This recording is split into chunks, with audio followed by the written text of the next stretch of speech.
Thank you. Thank you for the great introduction. Good morning, everyone. Thank you for coming to my seminar, and it was a great pleasure to visit Washington for the second time. Last April, I came here to attend the Midwest Control Workshop, so it was a wonderful success. So after the workshop, my students and I took a little bit tour around the campus. We were amazed by the beauty of the campus, by the beautiful buildings, and by the consistent style. So it's really nice to live and study on this campus. I envy you guys. So that's really wonderful to come back. Okay. So today I will talk about my research about advanced battery management. So I suppose everyone here in your life, you would use batteries on a daily basis. So batteries have been a big part of our life, and at the same time, there are some very interesting research problems over there, interesting and important. Yeah, so today I will talk about several of them, and at the same time, battery systems are evolving very fast nowadays. So today, many battery systems actually are like cyber-physical systems by nature and by design. And the complexity of such a system is usually very high, and then how to deal with the complexity in this case? Well, actually, interestingly, we can find some connection with the Taoism. I suppose many of you know Taoism somehow. Yeah, so there's a very interesting connection. So we will talk a little bit about that too. So first, let me show you several pictures. So this picture shows a hoverboard. 4 or 5 years ago, hoverboards were very popular in the US. You could see hoverboards on the street everywhere across the US. Later, the government banned the import and sales of hoverboards. Why? Because of a few battery fire accidents. So this picture shows what happened when a hoverboard caught fire. Okay. And then in 2015 or 2016, Samsung released the newest cell phone model, Galaxy S7. So the consumers were excited. Everyone was excited. Okay. But only a few days after the release, and then you could find out numerous reports about the battery fire accidents. Actually, the fire accidents happened everywhere in Europe, in the US.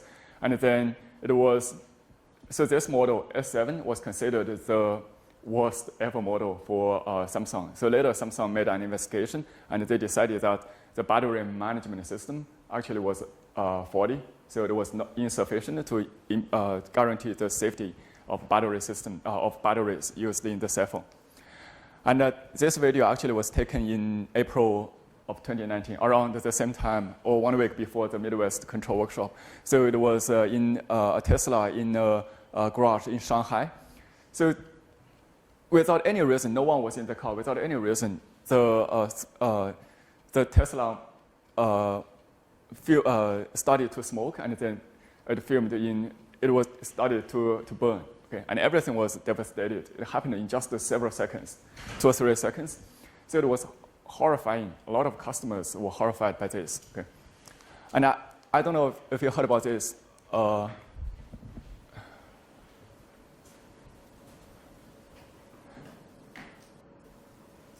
if you look at this video, it was taken only about 3 weeks ago in California. So I don't know if you heard about this. A dive boat caught fire near the Los Angeles coast. So because of lithium-ion battery fires, so 39 people were on board, and 34 of them died. So it was a huge issue. And now the FBI and several other agencies, federal agencies, they're trying to do investigation to identify what exactly happened to the lithium-ion batteries. Okay, so all these videos point to an important fact: the lithium-ion batteries are not safe. So in 2015, a group of researchers from Britain, they made an investigation into what happens when a battery catches fire. So they used the high-speed imaging. Okay. So they used the high-speed X-ray and thermal imaging to see what's happening. So a cylindrical cell is rotating rapidly, and at the same time, a heat gun is pointed at the cell. So this makes the temperature distribution of the cell uniform. Okay, so we can say that at about 15 seconds, when the heating is strong enough, the battery started to blast. So it just caught fire, and then liquid and gas was thrown out of the battery cell. Okay, so so far, yeah, these videos have been probably horrified you. I can understand, yeah, this is not an issue that happens in this room because it happens everywhere. Well, even though the batteries fail at a low probability, the fact is they're still gaining a much popularity in our life. So lithium-ion battery cells have been used in our cell phones, tablets, laptops, and at the same time, they're also used in aircraft as auxiliary power units. They're also used to power satellites. Okay? And actually, if you look at the news, you can find out that the penetration of electric cars is growing very fast. In Norway, for instance, the penetration rate of plug-in electric vehicles has passed over 10% just the last year. So it has been growing. And in China, in many cities in China, you can see fleets of cabs, electric cabs. Okay? So this means the world still has a strong demand, a huge demand for batteries. Okay? So if you look at this picture, yeah, this picture summarizes the market growth of lithium-ion batteries in the next few years. So we can see that compared to 2014 and 2015, the market will expand by fourfold or even more in 2025. So while the lithium-ion batteries are not safe, they are still gaining a huge popularity. Why? What's the reason behind this? Well, actually, it's because the lithium-ion batteries are still the best choice for us. Okay? So this figure shows a comparison between different kinds of batteries. The x-axis is about the energy density, and the y-axis is about the volumetric energy density. So we can see that the lithium-ion is at the upper end. So it means that lithium-ion batteries can save more energy and power in less mass and in less volume. So that's why they're very popular. But people do not want to live in concerns, right? Or people do not want to use lithium-ion batteries with a lot of worries, right? So this shows lithium-ion batteries are a double-edged sword. On one hand, we're very happy about that. We're lucky to have lithium-ion batteries to support our daily life. But on the other side, lithium-ion batteries are vulnerable. They have many problems. So just now, we only showed the fires and explosions, right? But lithium-ion batteries also have other problems like aging, okay? Like vulnerability to abuse, okay? Like vulnerability to abusive ambient conditions. So these problems present very interesting and exciting research challenges, okay? And at the same time, we can see that the lithium-ion battery system have been growing fast. So if we have a cell phone, we only need to have a single cell, a single battery cell, which is less than 10 watt-hour. Okay? So the energy is not very high. Okay? But if we want to support a DJI Phantom or some other a drone or a laptop, we have to connect a few cells together to provide high voltage and high power or high energy. And then for electric cars, we need to use a battery pack of about 50 to 100 kilowatt-hour. For instance, for Tesla Model S, it's a 70 kilowatt-hour. In this case, we need to wire several thousand battery cells to build a large battery pack. Okay? And at the same time, our grid is undergoing a transformation. We have more and more renewables, and we hope our grid is smart enough to balance the energy supply and demand very well. So in this case, people are looking at lithium-ion battery-based grid-scale energy storage. In this case, we would have to use millions of cells. Okay? So Tesla had a pilot project in South Australia in 2018, I think last year. So they built a battery system as large as 130 megawatt-hour. Okay? So it's huge. Okay? So the scale and the size of the batteries are growing. So this means the complexity of controlling or monitoring or managing the battery systems would also be huge, would be growing fast. Okay? So how to deal with this? Okay? Well, before we discuss about that, we'll also show another nature of today's battery systems. Actually, we can argue that they are a new kind of superphysical systems. So for instance, we look at this figure. So this figure shows the connection of battery cells in parallel and in serial. So we need to do this kind of connection to build a high energy, high power, high voltage battery packs. Okay? So this is a real life this is a real-life battery module. Okay? So we have a few pouch cells. They are connected in serial or in parallel. Okay? Well, we say the battery systems are a kind of a subphysical systems for two reasons. On the physical side, we have a hierarchical hardware configuration.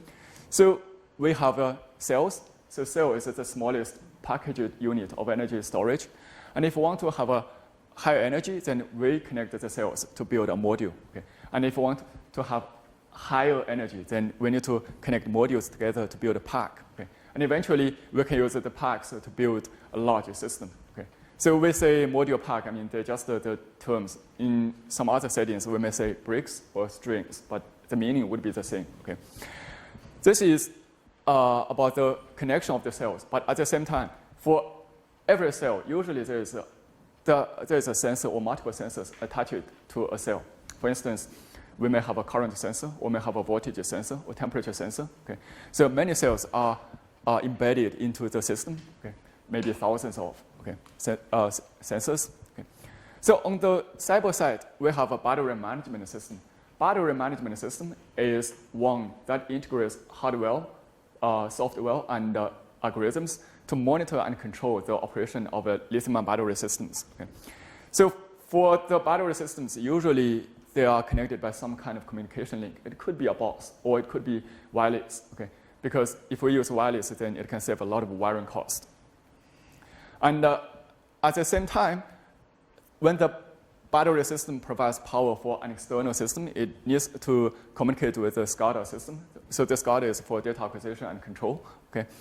And we also know that today's like buildings or grid, I mean, they are kind of large or complex subphysical systems. So that means the battery system needs to operate in a subphysical setting. Okay? So because of this, we say battery systems are subphysical systems. Okay? So what feature distinguishes battery systems from traditional subphysical systems? Well, there's one important feature. For battery system, it encompasses dynamics of very different scales.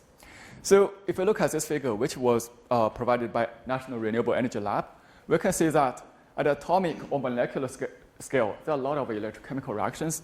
We have thermodynamic properties, we have the lattice stability, we have some transport properties at atomic or molecular scale. Okay. If we go at the particle scale, we have a lithium diffusion in solid phase and other phenomena.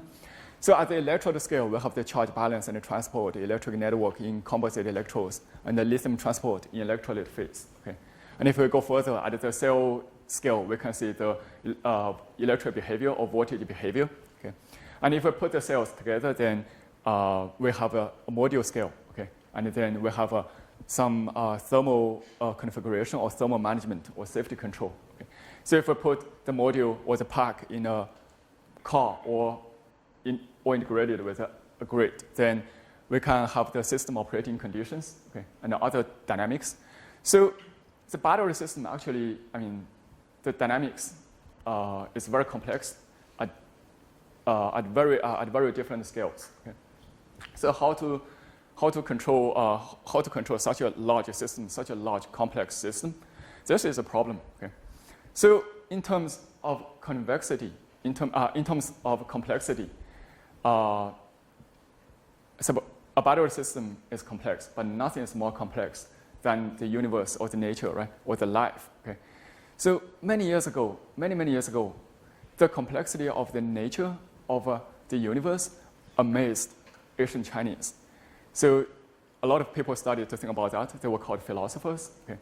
So about 2,600 years ago, Taoism was born as a thought or philosophy in an attempt to answer the questions about complexity of universe and nature. Okay. So this figure shows a Tai Chi plot. Okay. So some of you might have seen this before. Okay. So in this Tai Chi plot, we have a yin and yang. Okay. So the dark is yin and the bright is yang. So in either yin or yang, we have so yin and yang, they are completely different polar opposites, but they coexist in unity. And in either yin or yang, we can see a dot. Okay, so we can see a bright dot in the dark and a dark dot in the bright. So this means yin and yang contains in themselves the opposites, the sets of the exact opposites. So this means the universe is based on the interaction of two forces, two counteracting forces, okay, yin and yang exist in each other. So this is a very basic idea about the universe, okay. Well, so the design or the design of the plot also implies a continuous cyclic movement. This implies the yin and yang are in a dynamic balance, okay. So when yang increases, yin decreases. When yin increases, yang decreases. So the world is as a result of the dynamic balance or the interaction between yin and yang. Okay. So this is a very basic idea about to explain the complexity of the universe. Okay. To go it further, so we quote a doctrine of the Taoism. Okay. So first we have Tao. So Tao can also be translated as the way. Okay, it's very abstract. It's empty. Okay, but it's also whole. So Tao cannot be named.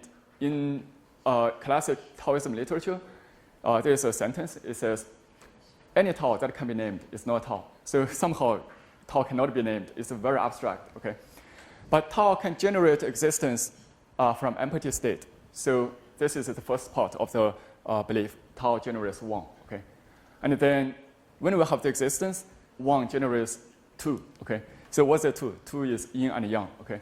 So the yin and yang are the major components of the one, okay?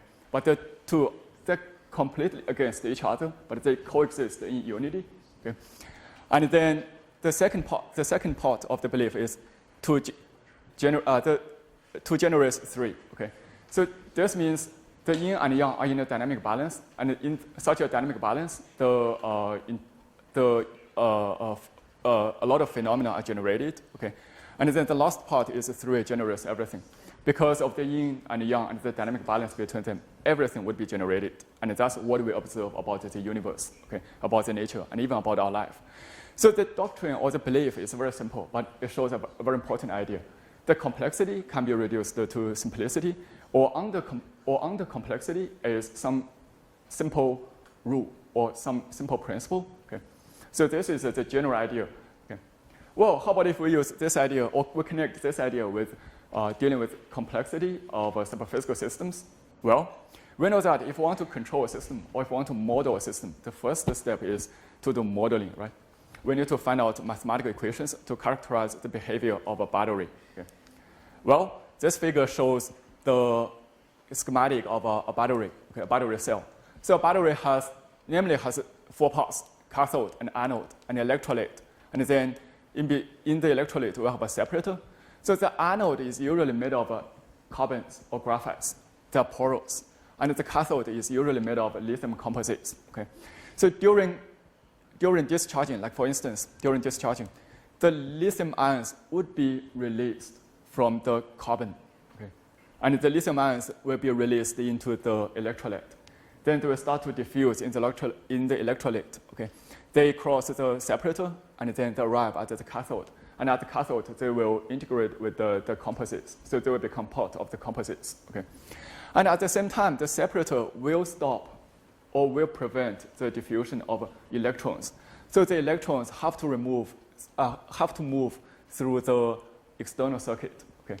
That's why we have electricity. Okay? Or that's why a battery cell can provide electricity. This is a schematic. Okay. So how to characterize such a phenomenon, or how to characterize the dynamics of the cell? Okay. Well, there are 2 ways. The first way is based on electrochemical principles. Okay. So for instance, this is a typical model. Okay.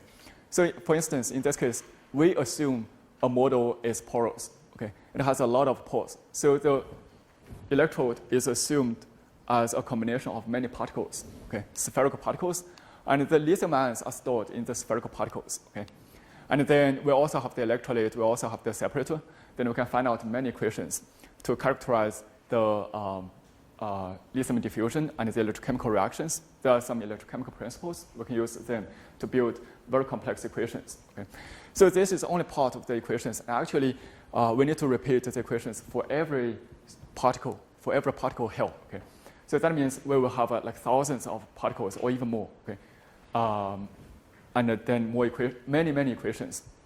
So of course, this method can provide us with a good idea about what's happening inside a battery. Okay? But the problem is it's just too complex. Okay? And another way used by many practitioners is to use equivalent circuits. Okay? So they use the equivalent circuits to simulate the voltage behavior of a battery. So here, this is a typical one. We have a voltage source. This is usually called open circuit voltage. Okay? And at the same time, we'll have an internal resistance and we'll have an RC circuit to capture the transients in charging and discharging. Okay? So this model is very simple. Okay? But the problem is it's too simple. Okay? It cannot capture the dynamics inside a battery cell at high accuracy. Okay? So then our question is, can we find the one? Okay? If we connect this with Taoism, then can we find out the one for battery modeling? Well, that would be an interesting question. So we ask ourselves, what is the one? Okay, what is the one for battery dynamics? So after a lot of thought, my student and I decided that there are two things that are really important. The first thing is about the diffusion of lithium ions inside an electrode. Okay? So the diffusion from positive to negative electrode or from negative to positive electrode. Okay? That's one thing. And another thing is the nonlinear voltage behavior. Okay? We know that when we observe the voltage of a battery cell, it's nonlinear. It's completely nonlinear. So if those two things are the most important, then can we develop a model that can strike a balance between complexity and accuracy? Well, we proposed this kind of model. Okay? So it has two parts. On the right, we have a voltage source plus an internal resistance. So this is very similar to the previous one, right? To this one. Okay. But at the same time, we have a parallel RC circuit. Okay, here. Okay.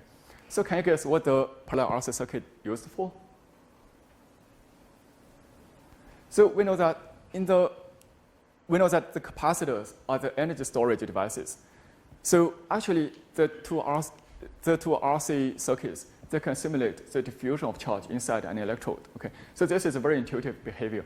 But we can also mathematically prove that this idea is valid. We can prove that this one, the RC circuit, is an approximation of the diffusion process. Okay? And then together with the nonlinear voltage behavior, we can capture the overview. We can capture the overview and the details of the battery dynamics. Okay? So, so here's a little bit more information. So for the two RC circuits, CB is much larger than CS. So CS corresponds to the shell, okay, to the shell of an electrode, and CB corresponds to the core of an electrode. Okay. So with this model, okay, we can say that this is the first equivalent circuit model that can simulate the charge diffusion inside an electrode and at the same time capture the nonlinear voltage behavior. Okay. So next step is we want to verify the accuracy of the model. Okay. So first thing is we need to do parameter identification. Okay. So parameter identification is a very important problem for battery management because we want to know because some parameters are unknown to us. But traditionally, the parameter identification is not easy. So for instance, for this model, we know that U is dependent on the state of charge. And we also have R0, R1, and C1. Okay. So traditionally, we have to do like this kind of testing. Okay. So first, we need to use a trickle current to charge or discharge the battery. The reason is we want to make sure that the voltage across R0 and the RC circuit here are zero. Okay. And then we can measure the terminal voltage, which can be regarded as the open circuit voltage. Okay. So with this step, then we can determine the parameters in the function U of SOC. Okay. And then we can use a constant current and a normal magnitude to charge or discharge, and then using the data, we can determine the RC parameters. Okay. But the problem is, because we have to use a trickle current in the first step, so that means this step usually takes a long time. In practice, it takes 30 hours. It's just too complex or too long. Okay. So how to improve this situation? Okay. Well, we proposed a new idea. Okay. Well, so if you look at this model, we can find out that this model can be organized in a different way. So here we have a transfer function, G1. This is another transfer function. This is an initial condition. This is the input current. And on this side, this is a nonlinear function. Okay. So the nonlinear function corresponds to the right part. Okay. And this part corresponds to the RC circuits. Okay.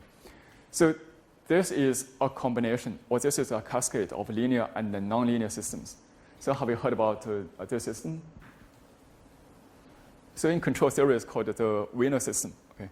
So if it's a Wiener system, then we can use Wiener system identification approaches to estimate the parameters. So we propose a maximum a posteriori estimation. So theta is the parameter vector, and then vk and ik are the data. So we want to maximize the probability of theta condition on the data. So this is the idea of a MAP estimation. And then based on this formulation, we can formulate an optimization problem. And then we can solve that optimization problem. So the advantages of this method are twofold. So first thing is we can estimate all the parameters in one shot. So as long as we have the data, then we can identify all the parameters in just one shot. Okay. And then the next thing is we do not limit the type of the current profiles. Okay. The current profiles can be arbitrary. So that means if we use this model for an electric car or for a grid, then at any time we can just generate the model whenever the data becomes available. Okay. So this is the general idea. Okay. And based on this model, we can also do estimation, and we can also do charging control. And my student is also doing this. Okay. So here is the experimental validation. We have a battery tester in our lab, and this battery tester has 6 channels. It can do testing for 6 battery cells or packs at the same time. The largest current is 50 amps, and the highest voltage is 40 volts. Okay. So these are the cells. Okay. And here is a server which can collect all the data and configure the testing. Okay. So here is the parameter experimental validation result. So we have this current profile, which is based on urban driving schedule. So you can get the urban driving schedule from EPA, and then we modify it to the current profile. And then this is the comparison between different models. And actually, these models have been used. So some of the models have been used in the literature, and our model is the last 2. And we can see that our model shows like better performance. And you may ask, why such a little bit difference make difference? Well, so they're important for 2 reasons. So when we do the experimental validation, we try to make sure that every model performs at the best. That's number 1. And then the next thing is, even for a little bit change in the voltage, it will have a significant influence on the state of charge estimation and power prediction, okay, because of the nonlinear battery dynamics. Okay. And we also evaluated the predictive capability of the battery model, and we can also see that our model has a very good predictive capability, even if we apply it to a different data set. So then we consider the, so just now we talked about an individual cell modeling, and now let's talk about a larger size battery systems. So we know that if we want to have higher energy and higher power, we need to connect multiple cells together. So a practical system is like this, and this is a Tesla Model 3. Okay. So in Tesla Model 3, there has such a battery pack. There are about 3,000 cells. The 3,000 cells are connected or are organized into 4 modules. Okay. It's kind of like this. Okay. So the problem of controlling or, yes? So your previous model, that was the model for per cell? Yeah, for an individual cell. Okay. But your question makes a lot of sense. I know you want to ask if it will be valid for a large battery pack. So the question is yes and no. Okay. If we do not require high accuracy, we can lump a battery pack into a cell. But are the cells coupled or they are isolated? The cells they work individually, but in the battery pack they're still connected. Okay. Like for instance, for a serially connected battery pack, all the cells will have the same current because the current flowing through the cells is the same in a serial setting, right? Okay. So then when you consider this, you have to add the coupling term in your model, or? That's a very good question. Well, if we can make some simplifying assumptions, we can do that. We can ignore the coupling. But if we need to consider more complex setting, we need to include the coupling. Okay. Yeah. So somehow in the industry, people usually consider a battery pack as a cell. Okay. But that's not enough. Okay. Because the simplifying assumption sometimes is a little bit too strong. No, but generally there are isolation diodes connect between the cells, so you can't, because otherwise if one cell gets shorted, you don't want to short the other cell. So in most battery packs, you have isolation diodes to separate the cells out. I'm not sure about that, but actually, in many battery packs, they're not isolated. Okay, so the cells are just they're close to each other. So okay. then you're saying if one cell fails, the whole battery pack is gone. Yes, yeah. So that's what happens to the Tesla Model S in the video. Okay. But that's not what GM Wolf and all those things they have. Like each isolation, they can isolate each cell, and then even if there's a failure mode. So that should be an improved design, okay? Because the isolation will introduce additional cost. Okay? So for many electric car manufacturers, they try to save the cost at the most. Okay? So yeah, that's also a big problem for electric for battery pack. If one cell fails, then the problem will spread to all the other cells. Okay? Or if one cell fails, then the entire pack will fail, will not work. Okay? Well. So for a battery pack, okay, there is a big problem. It's called, we may introduce another thing about Taoism, okay, because controlling such a battery pack is very complex, okay. So the complexity is higher. So how to do that? Well, so in the Taoism, there's another doctrine. It's called Tao follows the way of nature. So probably, if you like steak, you have seen this, the cause of a butcher. So it's very popular in the US. Well, a few thousand years ago, there is a story, a very famous Taoism story. It's called Cooked in Cause of an Ox. So the story is like this. There was a king, okay, who lived a few thousand years ago. He had a cook. So one day he saw the cook cutting an ox, and the cook slithered the knife in a zinc. Okay. So if you look at the cook, it's kind of like he was dancing to music. So the king was very amazed. He said, "It's marvelous. You have great skills." And then the cook didn't lay down his knife, and he replied, "What I care is only the way, or the Tao, okay, which goes beyond skill. When I first began cutting up oxen, all I could see was the ox itself. After 3 years, I no longer see the whole ox, and now I got at it by spirit, and I don't look with my eyes. Perception and understanding have come to stop, and the spirit moves where it wants. I go along with the natural makeup struck in the big hollows, guide the knife through the big openings, and follow things as they are. So never touch the smallest ligament or tendon, much less a made joint." Okay. So the story tried to deliver an important message in Taoism: follow the way of nature. Okay. So if we have a battery pack, how to follow the way of nature to do when we do the control? Well, actually, this connects with the distributed control idea, okay, in the control literature. So distributed control means a group of agents make local control decisions while interchange information to accomplish an objective or task collectively. So the question is, can we assume a battery cell as an agent? When we have a large pack, it's kind of like the agents are interacting with each other. Okay? And then in that case, we may let agent control the self in a distributed setting, but at the same time, the overall pack can be well managed. Okay? Well, maybe. Okay? But first, I want to show a video in our life. Okay? So this is an intersection, a traffic intersection without a traffic light. Okay? So you can see that all the cars are running, and then because there's no traffic light, there's no centralized control. So this means all the drivers need to do local control or distributed control. Every driver will just look at the environment and then make a control decision. And then even though there's no central control, the traffic is still smooth overall. Okay? So this is the idea of distributed control in a traffic. Okay? Well, so the next thing is we want to apply this idea, okay, to battery management. Okay. Well, so let's see what happens. Okay.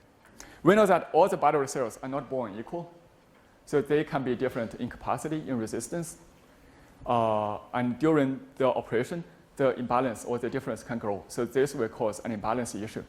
So this figure shows a very extreme balance issue. So suppose we have a battery pack, okay, and now after some time, this is the SOC or the state of charge of each cell. Okay, so cell 1 is fully depleted. Its SOC is 0%, and for the cell N, its SOC is 100%.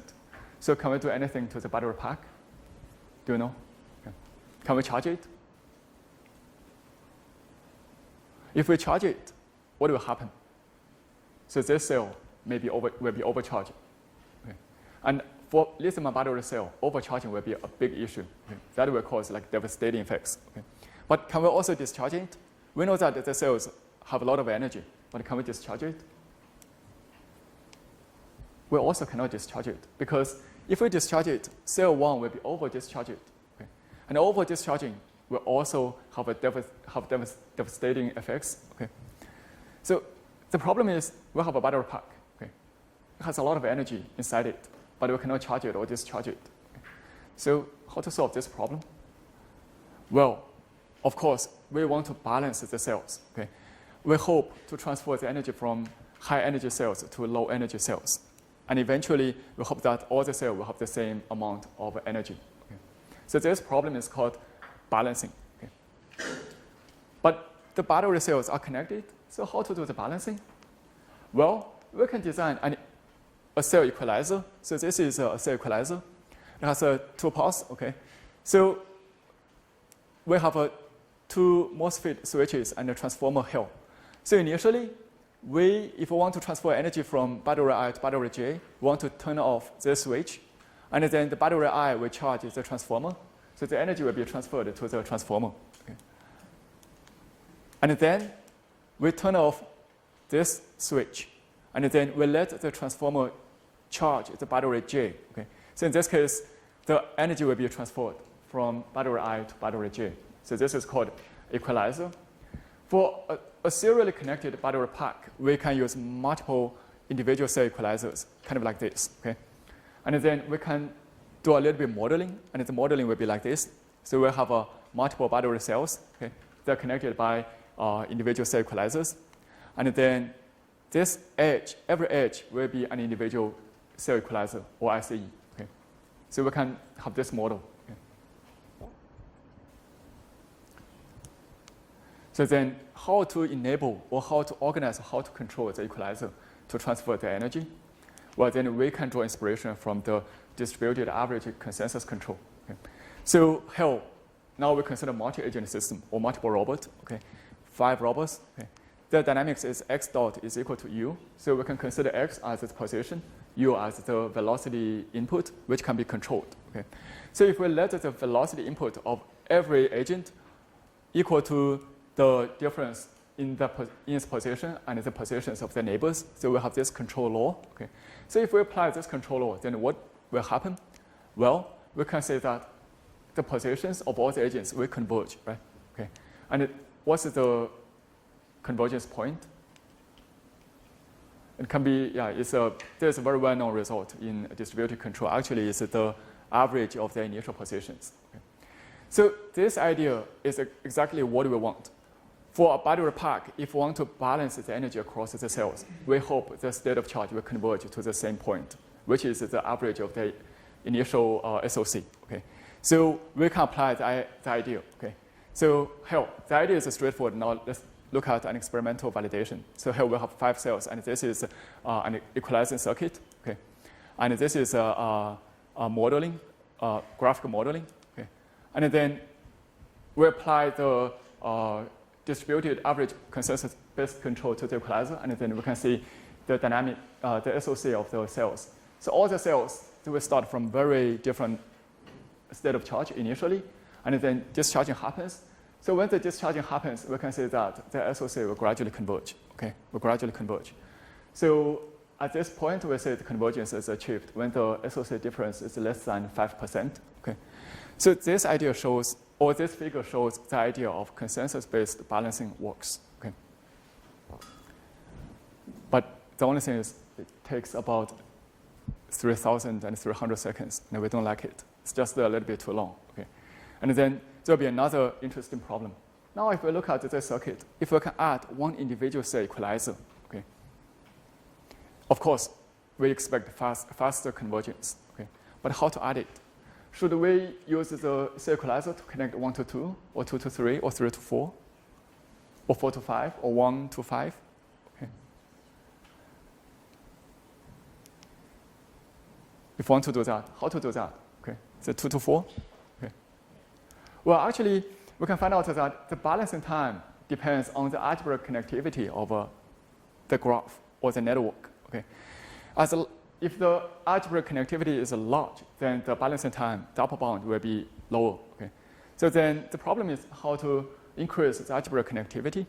Well, if you study network control or distributed control, you will know that the algebraic connectivity actually is the second largest eigenvalue of the Laplacian matrix of the graph or the network. Okay. So, well, then we can formulate an optimization problem. So we want to maximize the algebraic connectivity conditioned on adding one edge, which is an equalizer. Okay. So this problem can be converted into integer programming, but if it's a small-scale system, then we can just calculate it by brute force, right? So actually find out that if we want to add one equalizer, then we should add 1 to 5, okay, to connect 1 to 5. Okay. The algebraic connectivity will increase from 0.382 to 1.382. That's a huge increase. Okay. And then we do another experimental validation, and we can say that by adding this one edge, the convergence will be shortened by nearly 50%, 30%. Okay. So now we only need like 2,000 seconds. Yes? So in your previous slides, the inequality was 1 minus the algebraic connectivity. Yes. But that's the balancing time. Can the algebraic connectivity be larger than 1? Yeah, in this case, because it's 1 minus, it should be constant. Yeah, sorry about that. Yeah, it should be constant. Oh. A constant minus algebraic connectivity. Okay. And then if the connectivity is higher, then the upper bound of the balancing time will be lower. Okay. So this is the case where you only add one connectivity? Yeah, only add one. So this is related to the pinning control problem? Somehow, yeah. So of course we can add multiple equalizers. Okay. If we add more equalizers, then the convergence time will be shortened even more. But in practice, it's quite hard to add the equalizer, or it's not a big deal. I mean, in practice. It depends on the need. Yeah. So if you want to have a very fast convergence, then and you do not care about the cost, then we can add multiple equalizers. Or otherwise, we can just follow the original design. Okay. So in all the cases, you only consider a chain network? So yes, a serial network. Okay, because for a parallel connected pack, the balancing is not a big issue because it's parallel, right? So somehow the balancing automatically happens between the cells. Okay. So the problems come from the chain network. Yes. Yeah. Okay. Yes. What type of artifacts did you include in this? I'm curious, like, because here, did you assume that the batteries would have they will be close to equal discharge rates? Because if you start from an initial mismatch, one battery has a very low discharge rate versus another. So they are initialized to the same conditions. The initial SOC are different. So it's a serial pack. The cells have different initial SOC. Okay, but then discharging happens. So when the discharging happens, equalizing. So for the circuit, it's also doing equalizing. But what if the rates are different? The rate at which you can draw power is different. See, energy storage I understand, but then there is also the other part is the how quickly you can draw power from the cell. Then that rate is the same for all the cells. It's the same. Yeah, it's the same because it's a serial pack. The current flowing through the cells would be the same. Okay. Is that a valid? Because you will have electrode mismatch and you will have a lot of artifacts at the electrode, so you cannot assume that they will be similar to each other, right? So one cell could be discharging much faster, could be in principle. Well, at least the current flowing through them would be the same. Okay. Well, we can talk about this offline, yeah, if you're interested. Okay. I can explain more details. Okay. I have a question. Yes. So the consensus modeling approach that you're using, that assumes that the cells are identical. Mm-hmm. But in reality, they're not really identical. So what is it? Oh, yeah. Yeah, that's a good issue. So here we assume that the battery cells are identical in terms of a mathematical model, but actually we can expand this model so we can expand this approach to different or non-identical cells. So it's kind of like we just consider the modeling difference. So if we know, so we can, so for every cell we have the same model structure, but the parameters are different, and then we can still design a distributed average consensus method, right? Okay. With that, we can keep that in mind and then design an average consensus method and then apply it to do the equalization. Okay. Yeah. So it means for every cell you have to parameterize the model. Yeah, we need to have a model about the battery cells. For individual cell. Let's say there are 20 cells in a battery pack. So every model you have to fine tune to make sure they're. Yes. Yeah. So that's your theta. What? That's your theta. So in your model, you have your parameter was theta. Well, parameters are the theta. Yeah. But the SOC is a state. It's a state vector. It changes. Okay. Mm-hmm. Okay. That's because of the time limit, so I may need to speed up a little bit. Okay. So this is the cell imbalance issue. Another problem is about the thermal management. So just now we mentioned that the thermal problem is a big issue for a battery pack. So here, this is a battery pack, okay? Well, we have multiple pouch cells.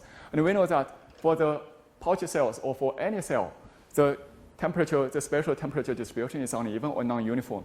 So if we have a battery pack, then the non-uniformity will be much higher. So for the cells in the middle, then their temperature is usually much higher than the rest part. And that means they will be the most vulnerable cells. And if they fail, and then the entire pack will fail. So how to solve this problem? Well, we can,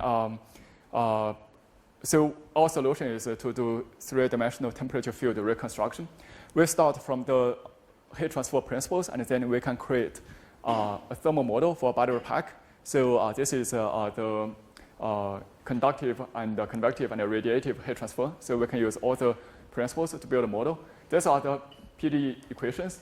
And then we can do grid discretization of the battery pack, and then we assume that we can attach a few cell sensors to the battery. Okay, so these dots are the locations of the sensors. And then we want to collect the data from the sensors and then estimate the temperature inside a battery. Okay? Because the temperature inside a battery is more intensive and more active, more indicative of potential failures.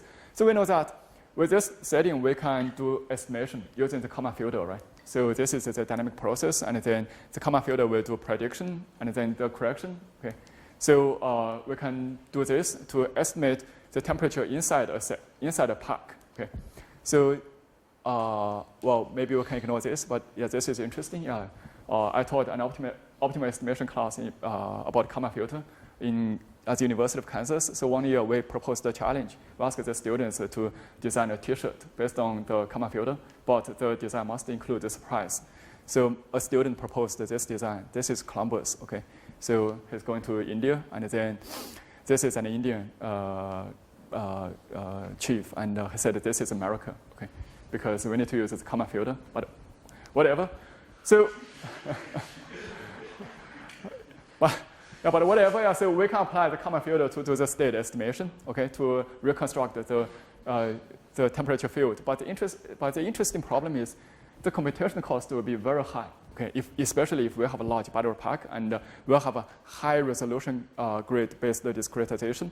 So how to solve this problem? Well, we propose a distributed Kalman filter design. So we let the cells, to do prediction, and when they do prediction, like for instance, for cell 1, it will use information from cell 2, and for cell 2, it will use information from cell 1 and 3, okay? And for 3, it will use information from cell 2, right? This is because cell 1 has a very little influence on cell 3 in terms of thermodynamics, okay? So we can do the distribution, okay? And then we can do the update for every cell. So everything is now distributed. So the purpose is to reduce the computational efficiency, and we can see if the computational efficiency can be improved.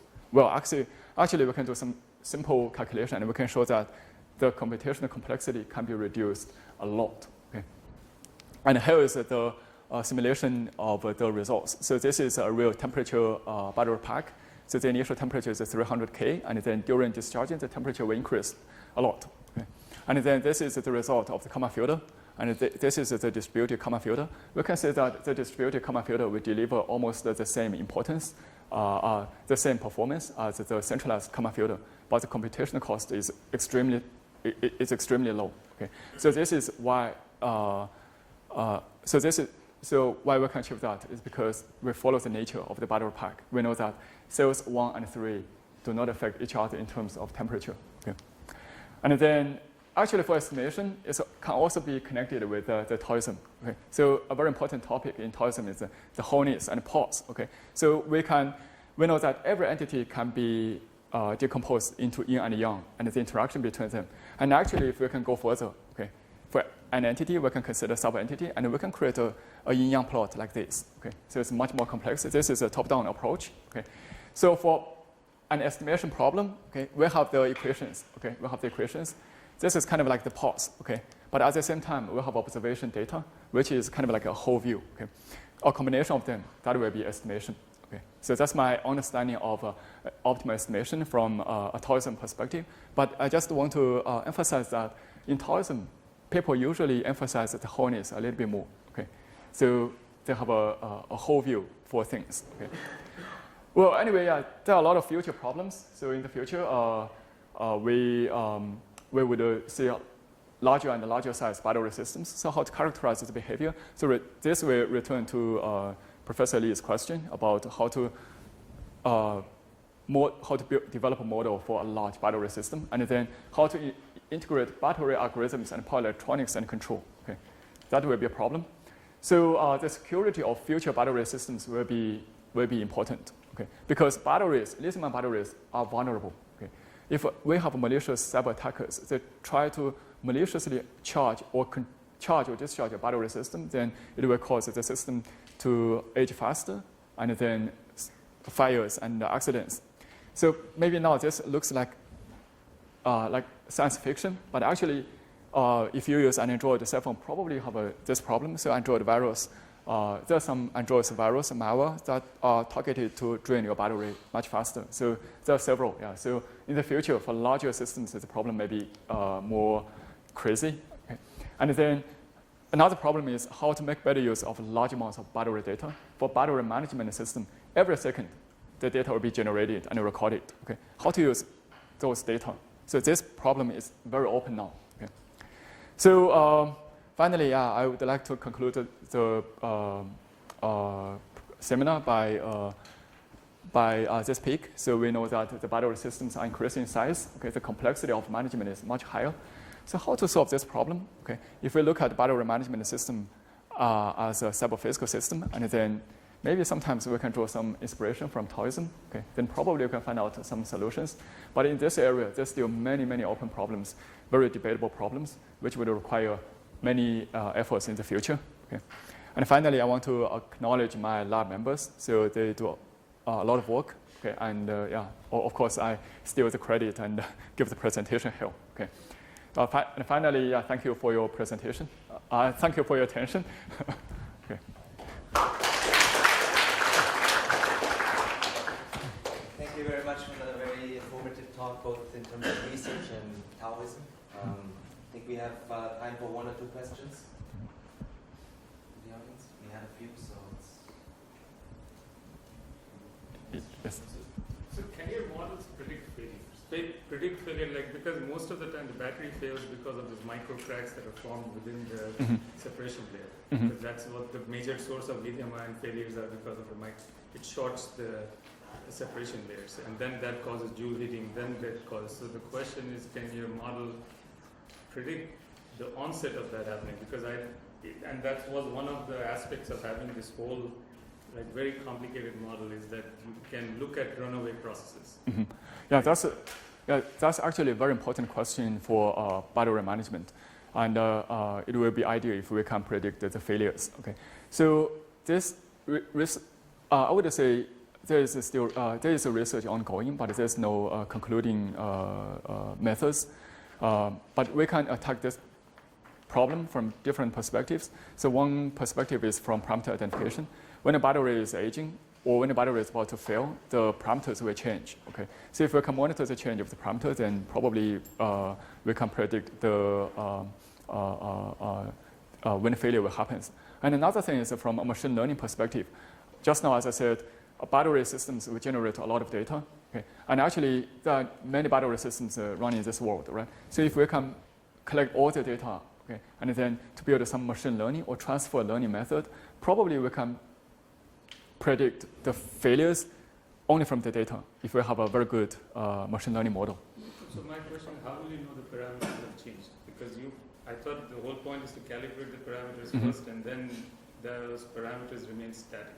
Are you continuously updating the parameters? Or? If we want to predict the failures, then we need to continuously identify the parameters. Like for instance, if you have a Tesla Model S, right? Today, you run it, okay, you drive it, and then you get the data, identify you can use the data to identify the model, okay? And the next day you can do that, okay? Probably in 1 month, you can see that the parameters will not change a lot, but over 1 year or 3 years, then you can see that there will be a big parameter changes. Yeah. Okay. So I suggest, you can take it up. Yeah. Yeah, sure. Okay. Because we're running a bit late, so let's thank the speaker again. Yeah. Thank you.